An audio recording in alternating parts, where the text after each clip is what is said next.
Good morning. I'm Brian Ferguson, Deputy Director of Crisis Communication at the Governor's Office of Emergency Services.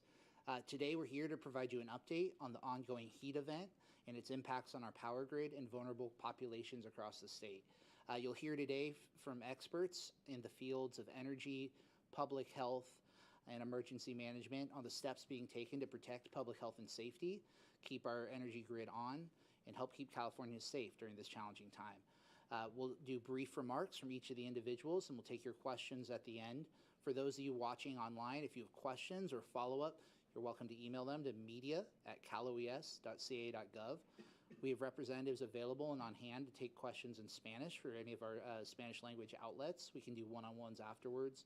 We also have American Sign Language interpreter interpreting for our access and functional needs in deaf communities. So with that, to give us an overview of the heat event that we're seeing, I'd like to introduce Sarah Rogowski from the National Weather Service. Thank you, Brian, and thank you for allowing me to speak with you this morning. We're going to continue to see a long-duration heat wave across the state through this week, and that's going to bring widespread heat impacts, or what you'll commonly hear as high to very high heat risk. What is heat risk? It is a way for us to explain how hot it is relative to what time of year and relative to the population. We are looking at looking through the current date and the duration, and as well as high temperatures and low temperatures, and where we would get that temperature relief. And as that relief is less and less with the warm temperatures overnight, you're not getting the relief, so increasing the impacts and accumulating the impacts. What kind of temperatures are we looking at for the next rest of the week? Temperatures between 100 and 115 generally across inland areas, 80s to 90s closer to the coast. We're going to be seeing those values through Thursday and into Friday, especially across the central parts of the valley.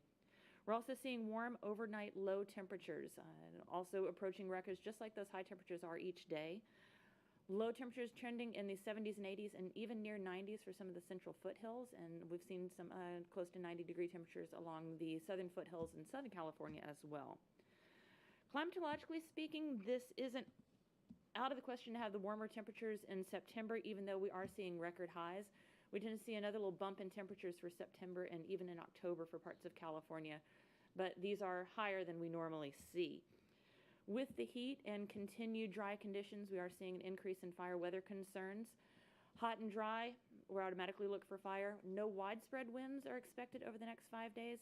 However, the normally gusty winds we see in the mountains and foothills are going to increase the fire risk even more. There is a potential for isolated showers and thunderstorms across Southern California and into the Sierras. Keep an eye on those. No widespread rain is expected with those, but some lightning strikes and a few isolated areas of heavy rain are possible.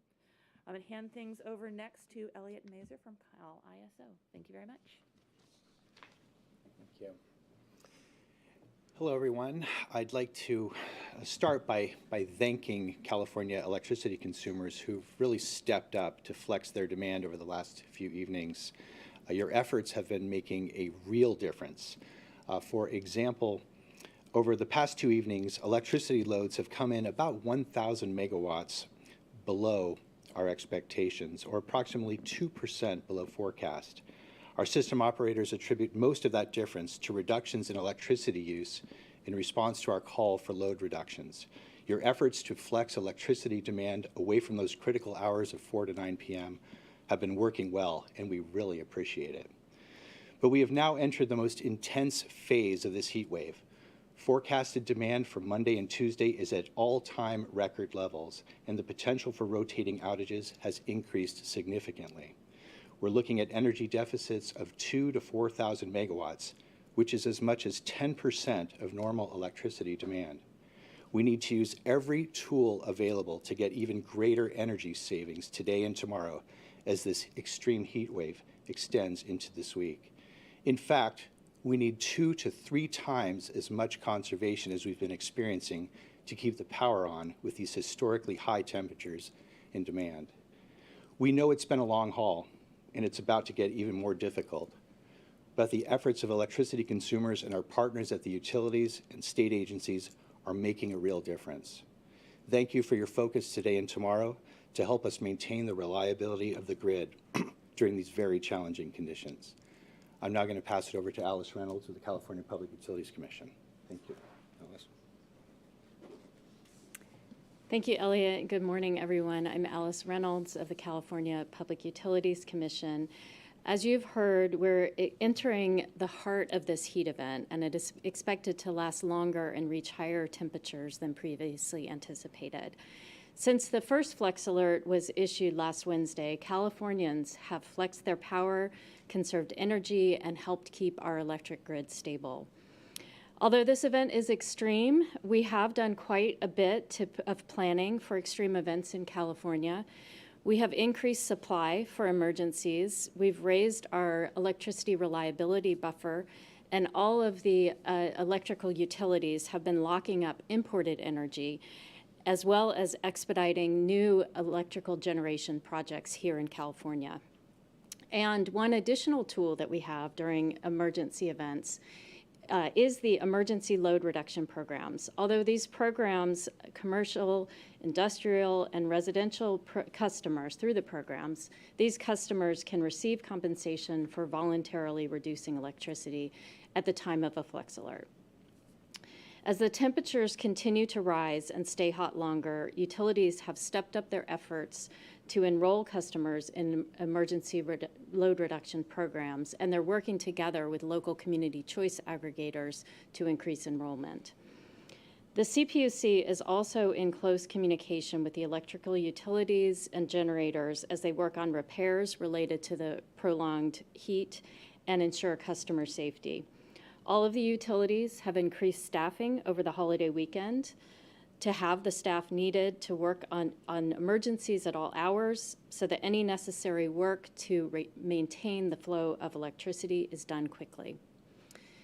Californians are like no others. We are innovative and we persevere. And as we roll into the hottest days of the heat wave, we ask that you continue to respond with typical California grit.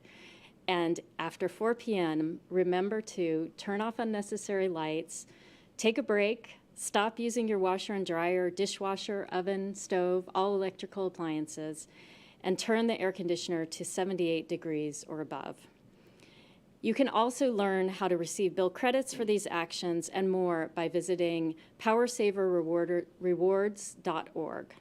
Thank you. I will now turn to Commissioner Sivagunda of the California Energy Commission. Thank you, Alice. Good morning. My name is Sivagunda. I'm the Commissioner at California Energy Commission. I just want to compliment a couple of things that my colleagues here, Elliot Mainzer from CAISO and President Reynolds from CPUC have mentioned. So we are in an extraordinary event. So we're looking at about 51,000 megawatts of potential load tomorrow. And as President Mainzer mentioned, it would be the highest in September that we've ever seen.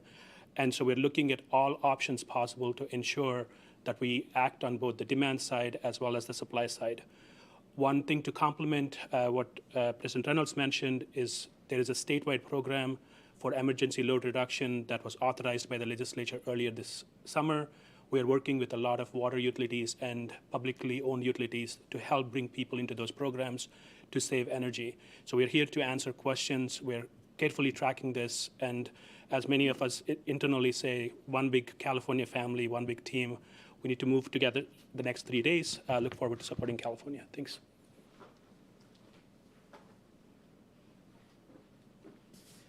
Good morning. My name is Dr. Tomas Aragon. I'm the State Public Health Officer and the Director of the California Department of Public Health.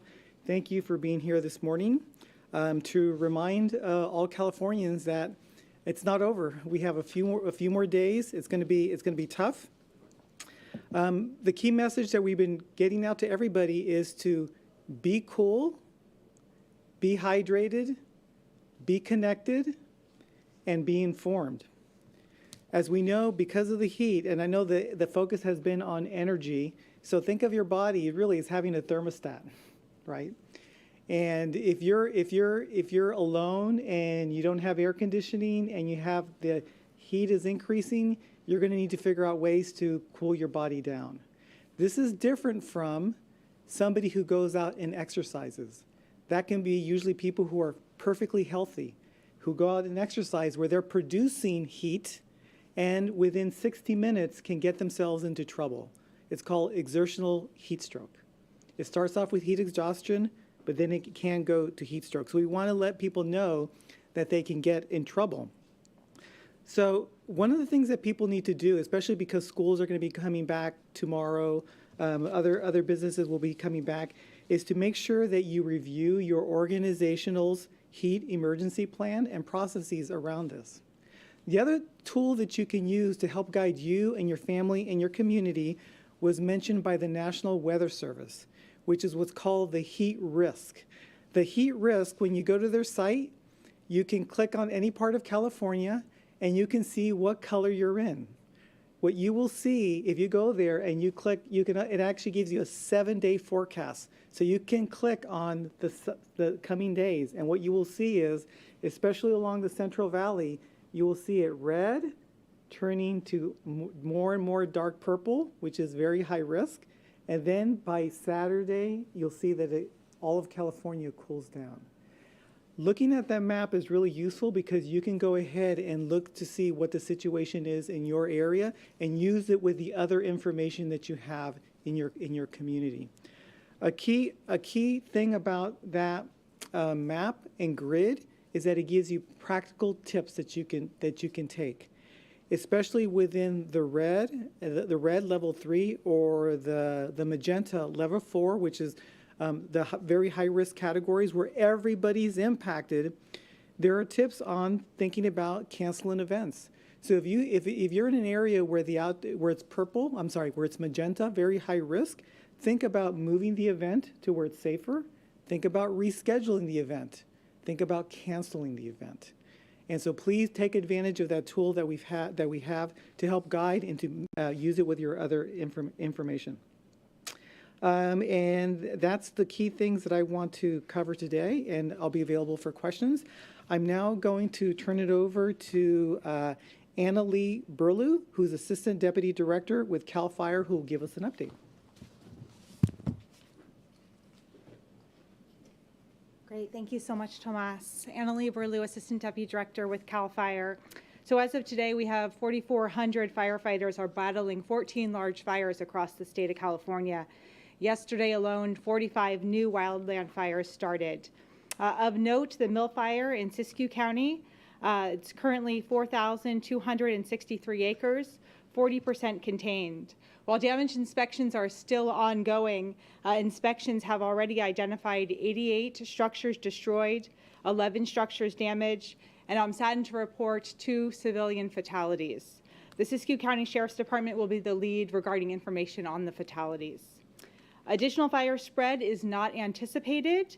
Siskiyou County Sheriff's Department has opened up some of the evacuation order and warning areas outside of the fire perimeter. For those returning home, we encourage you to go to readyforwildfire.org to learn more about what it is that you should expect in a checklist for preparing to go back to your, back to evacuated areas. For the mountain fire, also in Siskiyou County, the fire is currently 10,338 acres, 10% contained. The fire did continue to be active overnight. It's burning in very steep terrain, and the fuels are stressed with the high temperatures and dryness, which is causing difficulties for firefighters at scene. So as we remain in this continuing hot and dry period throughout the week, we ask everyone to be diligent in preparing and preventing fire starts. 95% of wildland fires are caused by humans. All of us have the ability to prevent those fire starts. CAL FIRE continues to have and maintain a high level of preparedness throughout the week and this holiday weekend to address the predicted weather and incident activity. In the past 24 hours alone, CAL FIRE firefighters responded to over 1,600 new emergencies. In closing, I just want to say thank you to our state, local, tribal, and federal fire agency partners, as well as the public, for your partnership and cooperation in preparing for, preventing, and mitigating wildfires in California. This is definitely a team effort, and it requires all of us to work together to reduce the impacts of wildfire in California. Thank you.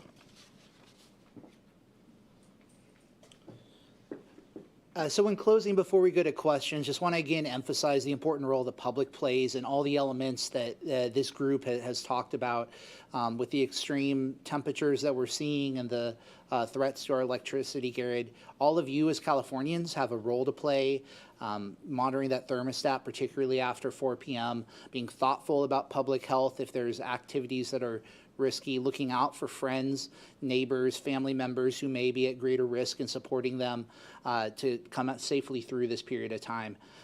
Likewise, the State Operations Center here behind us is actively working with our local county partners across the state just to make sure that there's no unmet needs, that we're pre-positioning generators should there be any power outages, providing ice, supporting cooling centers, et cetera. So with that, thank you for your time. We're happy to take any questions, and feel free to ask them now. So, question. I'm Lizzie with KCRA. So you mentioned some people have been conserving energy so far, but I think you said you need 2 to 3 times as much conservation to keep up with demand, if that was for today. So can you speak to how likely, rolling blackouts might be?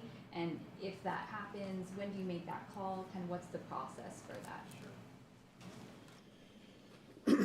Yes, the number I cited earlier that we've seen about approximately 1,000 megawatts of flexible demand so far, we're going to need exactly 2 to 3 times as much of that. What that does is that gives us a buffer against taking other actions. And as we get further across the course of today, we'll be checking to see the level of imports from other states. We'll be seeing if the other generators inside California can provide us some additional information. And if the conditions continue to deteriorate, we will trigger a stage 2 emergency, in which case all of the efforts and all of the demand response and backup generation capability that we've been pulling together in recent weeks and months will be made available to us. And of course, the hope is that that will be sufficient to keep us out of what is known as a stage 3 condition. If for reasons, if we experience additional contingencies, we lose additional generators, or if fires have additional impacts on the system, it's conceivable that we could go into a stage 3. We'd have about 3,000 megawatts of additional capability there to protect us. But blackouts, rotating outages are a possibility today, and so the efforts of consumers to really lean in and take those actions after 4 p.m. today are absolutely essential. And so we've really appreciated the effort so far, but as we've been saying, we are now moving into the most extreme part of this heat wave, and really stepping up those actions here today and tomorrow in particular are going to be essential to helping us maintain reliability. To talk about, like if you have other sources, is that coming from other states? Where is it coming from, and what are the challenges if like it's hot there? Yeah. One of the things that is, we're a little bit fortunate right now. It is extraordinarily hot in California, record-setting heat wave in California, and the desert Southwest is also very, very hot. There are some other portions of the western United States, particularly in the Pacific Northwest and other areas, that aren't quite as hot.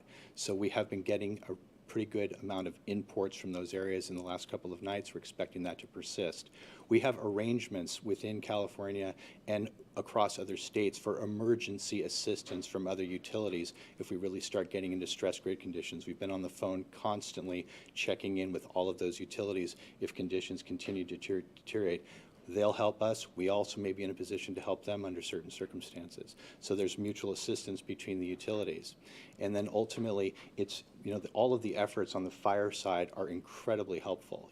That preemptive work on the fire side to keep a close eye on the transmission lines, that's a major contingency that we're really making sure does not happen. So keeping the transmission grid healthy, and then all of the entities that have generators doing everything they can to keep them online at the maximum extent possible. Those are all the things that need to come together here to keep us out of significant reliability problems. And I just want to say again, just profoundly grateful to all the work that's happening across the state with the utilities, with the state agencies, many people, many agencies taking steps to give us the best chance of working through this event successfully. When you talk about 2 to 3 times more conservation, does that mean that 2 to 3 times the number of people need to step up and do that, or what does that actually look like? I think it's going to be combination of individuals and businesses, commercial operations. You know, we have a number of businesses and major utilities that are working with their big customers that have taken steps to be prepared to reduce their demand. But every single individual in our service territory in California can play their role. And it's really just taking those specific steps after 4 p.m. to raise those thermostats, shift all their major electricity consumption out of that 4 to 9 p.m. or beyond period, and make sure that at the end of the day they're doing everything they can to just keep their electricity consumption to a minimum. This is an extraordinary event. This is a record-setting heat wave in terms of temperatures and duration. And this is the time where here in California we really do need to step up and work together to bend that demand curve. You mentioned like record-setting. We're expecting possibly record-setting temperatures. Is the demand unprecedented as well that you're seeing? Right now, the forecast for Tuesday would be, if it materialized, would be above the highest demand ever seen in California, which was back in July of 2006. So our goal is to not see that number, right? We're going to try to do everything we can with all of our partners to bend that demand curve well below that and give us that margin of safety before we get into, you know, significant grid disturbances. But it's going to take all of us to really lean in here today and tomorrow in particular. And you talked about going to stage 3 if that's necessary. Is that something that you would find out later, like during those peak hours when people are supposed to be conserving energy? Or? Yes, we'll be watching it very, very closely.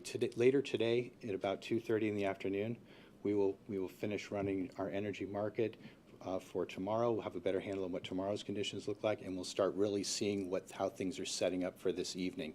How much conservation is already kicking in. This last couple of days, I'll say it's been encouraging. Folks have actually been starting some of that flexible demand even prior to 4 p.m. It's been helpful. We've seen a demonstrable shifting of the curve. So we'll start watching that very carefully.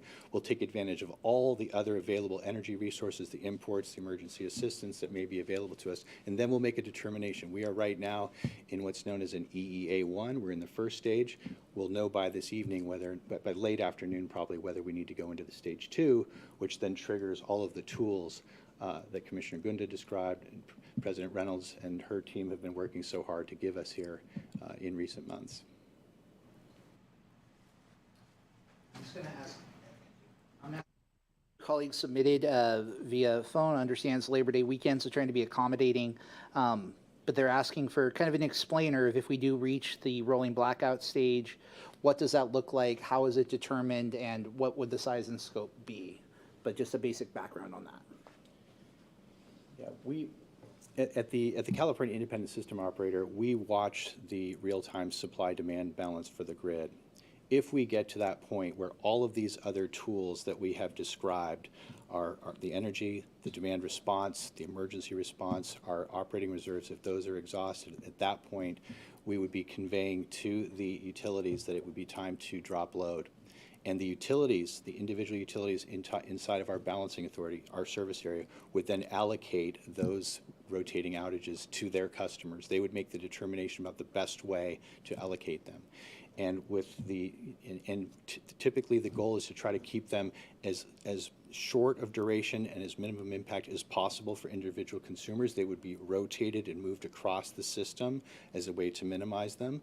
And our expectation, if we got there, of course we're going to do everything we possibly can not to, is that they would likely be of relatively shorter duration as we move through the evening and eventually demand starts to taper off after that 4 to 9 period.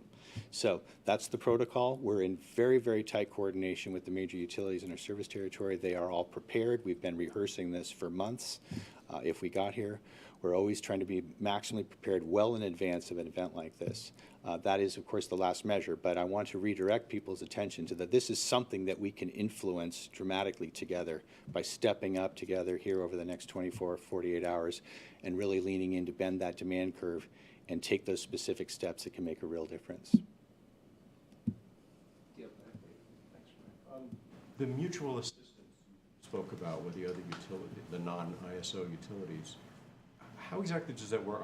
Is there an obligation on their part to help if they have their cushion? There is. It's generally for many, many years, you know, all of us in the Western United States work together across. We're part of one big interconnected system, and we all experience distress at different levels. And so we have points of time where utilities in another area may be experiencing significant concerns. You know, the state of Nevada is very hot right now, so we're in very close contact with them as well. So we're always looking out for each other, but we're all and making sure that if somebody has some extra capability to provide, they'll provide that on a short-term basis. Today here in California in the desert Southwest, we're all sort of in it together, so we're closely communicating and making sure that we're all successful in keeping the lights on. But is there a legal obligation if somebody has extra power to spare? I would not say it's necessarily a legal obligation. If there was not a previous commitment to provide firm energy in that hour, no. But it's generally, this is the spirit and the way that we work with each other of providing mutual assistance. And by this evening, we'll be making calls to folks within California and in other parts to see if they have anything else to offer us before conditions deteriorate. I'm going to throw one more in from the phones for Commissioner Gunda, probably. So we have a colleague from LA Times asking, what is the single best thing an individual can do in their homes to conserve energy, whether it's the thermostat, the dishwasher, but just a little explainer for people at home of what are the most basic actions that conserve the most energy at home. Thank you. I'll start and I'll request President Reynolds to jump into here. So I think as President Reynolds mentioned, the biggest thing we can do is really pre-cool our houses and make sure the cooling load is reduced, meaning take your thermostats up to 78 degrees in the window of concern here between 4 and 9 p.m. The second thing is just turning off any lights that you can do. We all can find a light in the house that we can turn off. That would be great. And lastly, any of those electrical loads that you might have in your home, if you can shift out of that window, unless it's absolutely critical, would be extremely helpful for the grid today. And I'll see if President Reynolds has anything else to add. Just to emphasize the importance of pre-cooling your house. So this is not about being hot all day. Consumers would have, all Californians have the option of turning their thermostat to 70 degrees in the morning and still help the grid by turning it down sometime after 4 o'clock. And 78 is the recommended temperature for the evening, as long as that's consistent with health needs. So just wanted to emphasize that point. Anything else from the room? One more. Yeah. For CAL FIRE. You may have already answered this question, I'm not sure. My reporter wanted to know, if given extreme heat and risk to firefighter health, do you anticipate a scenario where you might pause firefighting to preserve firefighter health? Yeah, I appreciate that question. Thank you. So the safety of our firefighters and all responders is, of course, of utmost importance to us as we are out there in these extreme conditions over the next heat. We are doing a lot of training and education and prevention with our firefighters. Simple things also that we are encouraging the public to do, like pre-hydrating, pre-cooling, ensuring that when we don't have to be in these hot conditions, we're not in these hot conditions, so that our firefighters are ready to respond. We are not at this point anticipating any disruption of our firefighting efforts, but we are continuing to ensure that our firefighter safety is of utmost paramount. Anything else in the room? All right, so in closing, just want to thank all of you for joining today and just remind Californians that this really is an unprecedented event.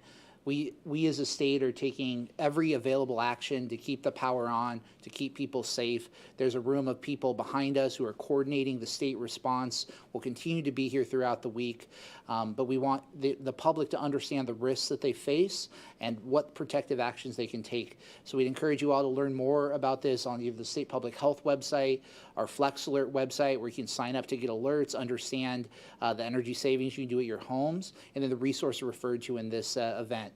So with that, we'll thank you, and we'll hope you all stay cool and have a great day. Thank you.